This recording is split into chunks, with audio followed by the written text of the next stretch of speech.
Francisco Chu Laurel Jr. at Benguet State University President Kenneth Laruan. Layunin po ng pagbisitang ito na masuri ng Pangulo ang mga aksyal na operasyon ng BAPTC at makita kung paano pinapatupad ng Department of Agriculture, particularly ang High Value Crops Program. At ayan nga po, makikita po natin na ang una niyang madadaanan na itong mga makabagong makinarya at kagamitan na nakadisplay. Kaya naman kasama po natin si Ma'am Janice Agrifino mula sa Department of Agriculture upang may paliwanag sa atin kung ano-ano nga po ba yung mga kagamitan na nakikita dito ni Presidente. Magandang araw po sa ating lahat. So welcome po sa Benguet Agri-Pinoy Trading Center. So ang mga nakikita po ninyo ngayon dito ay mga nakadisplay na iba't ibang interventions mula sa ating Department of Agriculture High Value Crops Development Programs. So ang mga interventions po ito ay tulad ng grass cutter, walking type agricultural tractors, mga black nets at iba't ibang klase ng fertilizers tulad ng foliar fertilizer at organic fertilizers. Meron din po tayong mga HDPE pipes, multi-commodity dryers at pump and engine sets with drum. So kabuuan po ang mga interventions na ito ay nagkakahalaga ng 15.4 million at ito po ay ipapamahagi sa ating 45 na farmers cooperatives and associations. Yan. Maraming salamat po, Ma'am. Ma'am, nabanggit niyo po ang high value programs. Ano po ba itong programa na ito? So, ang ating pong High Value Crops Development Program ay isa sa mga regular programs ng Department of Agriculture under the Fields Operations Division. Ayan, nakikita po natin na papasok na ang ating Presidente sa BAPTC. So, sa mga ngayon pa lamang po tumututok, tayo po ay live uli mula sa Benguet Agri-Pinoy Trading Center dito sa Latrina at Benguet. So, Ma'am Janice, ano po ba, para mabigyan po ng konteksto ang ating mga manonood, ano po ba, magbigay po kayo ng background lang po ng BAPTC? Yes, so ang BAPTC po ay isa sa 3 na malalaking trading hubs ng highland vegetables dito sa La Trinidad, Benguet. So ito po ay centralized na bagsakan ng ating iba't ibang mga gulay mula sa Benguet, hindi lang sa Benguet, kundi pati rin sa Bauco at parts ng Ifugao, which are the 3 major producing provinces ng highland vegetables. Ma'am, kung dadayo po ang ating mga manonood dito sa BAPTC, ano-ano po ba yung mga pangunahing produkto na ibinibenta dito sa BAPTC, Ma'am? Yes, so actually madami pong makikita ng mga gulay dito. So marami dito tulad ng repolyo, carrots, mga potato, letsugas, broccoli, Chinese cabbage o pechay, at iba't ibang assorted din na mga gulay. So meron din tayong mga in-peak season na mga crops tulad ng strawberry na ngayon ay marami na din po dito sa ating trading center. Ma'am, base po sa inyong mga datos, saan po ba kadalasang dinadala itong mga produktong ito?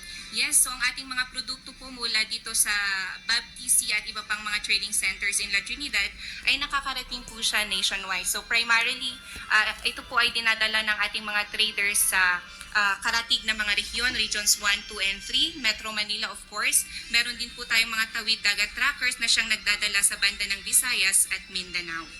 Ma'am, hindi po sa lahat, gaano po ba kalaki yung naitutulong ng BAPTC sa ating mga lokal na magsasaka? Ma'am, napapadali po ba nito yung pagbebenta nila o pagpapalawak ng kanilang merkado? Yes po, actually ma'am, kasi ito ay centralized na nagbagsakan ng mga gulay. At least kung idadala na lang dito ng ating mga farmers ang kanilang mga gulay, dito na din po ang trading, dito na po lahat mangyayari yung mga marketing activities. So hindi na po sila individual na maghahanap ng kanilang sariling buyer, ipupunta na lang po nila dito at meron na po silang mga buyers. At meron na rin po tayong mga market facilitators na mag-a-assist sa kanila. So actually po sa datos ng ating BAPTC, annually po, the BAPTC moves 165,000 metric tons of agricultural produce and it is valued at about 64 billion pesos o kaya 17 million pesos daily. Ma'am, dahil nga po apektado tayo itong mga ng pagtaas ng presyo ng crudo dito sa ating bansa dahil nga sa sigalot ng Middle East, ano po ba yung mga hakbang na ginagawa ng ating pamahalaan para po matulungan natin itong mga magsasaka tulad po ng mga nasa BAPTC? Yes po. So on the part po of the Department of Agriculture, in-intensify po natin ang ating kadiwan ng Pangulo programs and activities tulad ng Kadiwan Wheels, at mga trade fairs at iba pa para sa gayon ay makapagbigay tayo ng further assistance sa ating mga farmers tulad ng howling, ng transport assistance, kung saan kinukuha natin mismo sa kanilang farms ang kanilang mga produkto at dinadala sa trading center tulad ng BABTC o kaya naman ay sa kanilang identified market destinations sa ibang rehiyon.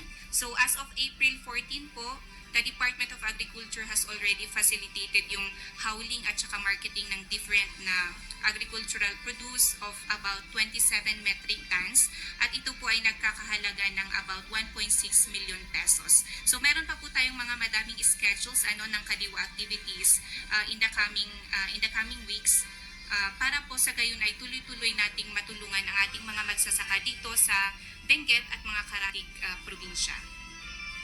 Ma'am, siguro balik lang tayo. Paano po ba natin itong BABTC na tutulungan yung mga magsasaka na mas mapadali po yung pag-transfer ng produkto nila mula dito sa BABTC hanggang sa kanilang hanggang sa kung saan mang lugar ito pwedeng mabenta?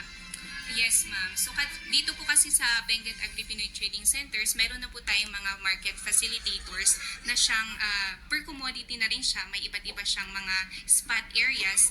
So iyon ay meron tayong mga market facilitators na siyang nag-a-assist sa ating mga farmers mismo. So dadalhin na lang po nilang kanilang mga produkto dito at magaganap na yung trading activities natin.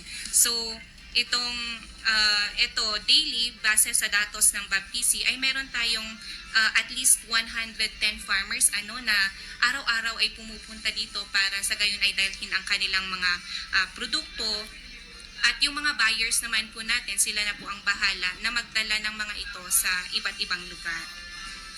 Ma'am, paano ito nakakatulong sa paglikha po ng mga trabaho at kita dito sa ating mga lokal na magsasaka? Yes, ma'am. Actually po itong BABTC since na-start po siya nung before pandemic pa. Nagkaroon na po siya ng job generation. So, kung makikita po natin sa dinadaanan nila ngayon, marami po tayong mga stalls at yan po ay nabigyan sila ng mga stable na mga jobs. So, base po sa datos ng ating BABTC, hindi bababa sa 700 ang na-generate na jobs at nagkaroon ng trabaho dito sa BABTC simula nung ito ay ipinatayo at na-establish. Ayan po. Siguro last na lang po, ma'am.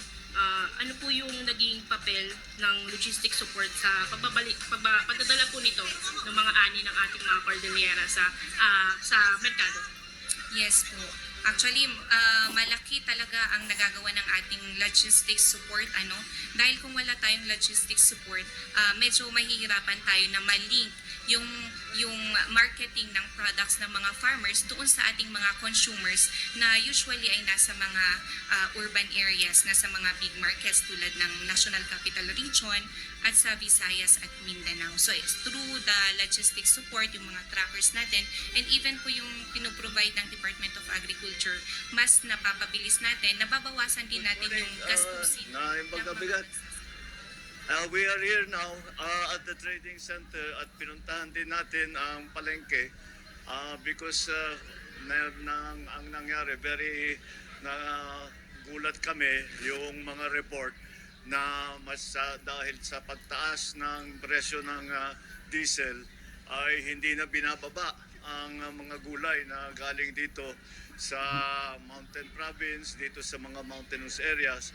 Kaya tinignan natin, hinanapan natin ng paraan. Kaya unang-una, binaba natin ang presyo ng diesel ng 10 piso. Tapos yung mga charges ng mga local government, winave na muna.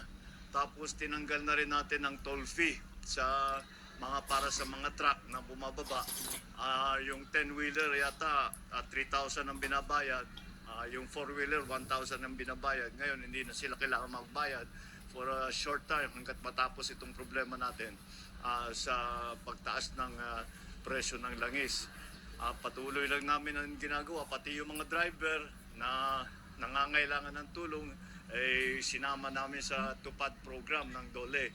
At ito yung aming tulong para naman unang-una matiyak ang ating food supply, pangalawa matiyak na hindi masyadong mabigat ang nararamdaman ng ating mga farmer, ng ating mga producer, ng ating mga wholesaler at matiyak nga na ang food supply naman natin ay patuloy para hindi tayo magka-problema doon sa presyo ng pagkain at saka sa supply ng pagkain.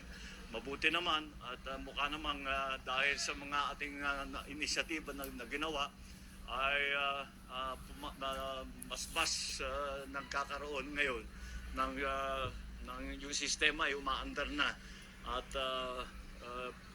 patuloy naman ang ating mga initiative kung meron pa kaya na mabuti at nakausap ko yung mga iba na nagtitinda rito para yung kanilang mga suggestion kung ano sa palagay nilang kailangan pang gawin.